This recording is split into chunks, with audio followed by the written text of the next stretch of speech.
ఎవరిపై మీ సమరం? ఉద్యోగాలిచ్చి జీతాలిస్తున్న ప్రజలపై యుద్ధం ప్రకటిస్తారా?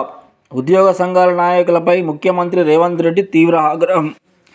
తనను కోసినా రూపాయి రాదని, ఎక్కడ అప్పు పుట్టడం లేదని స్పష్టీకరణ. బయట ఎప్పుడు మనల్ని నమ్మడం లేదని, పూర్తిగా దివాలా తీశామని కుండబద్దలు. మీరు తెలంగాణ రాష్ట్రానికి సుప్రీం హీరో, ఒక కుటుంబానికి పెద్ద తండ్రి లాంటి వ్యక్తి. మీరు ఈ విధంగా మాట్లాడడం ఏమాత్రం సమంజసం కాదు. ఎన్ని తంటాలు పడినా, ఎన్ని ఇబ్బందులు ఎదుర్కొన్నా ఆ ఇంటి పెద్ద మనిషి కుటుంబాన్ని సజావుగా ముందుకు తీసుకుపోతాడు.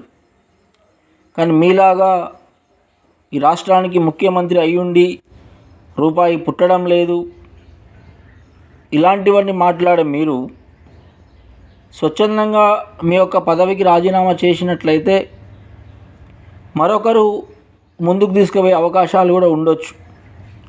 మీరు ఆ నిర్ణయం తీసుకోవడం కూడా బెటర్ అని ఒక తెలంగాణ సంబంధించినటువంటి పౌరునిగా నా అభిప్రాయాన్ని తెలియపరుస్తున్నాను.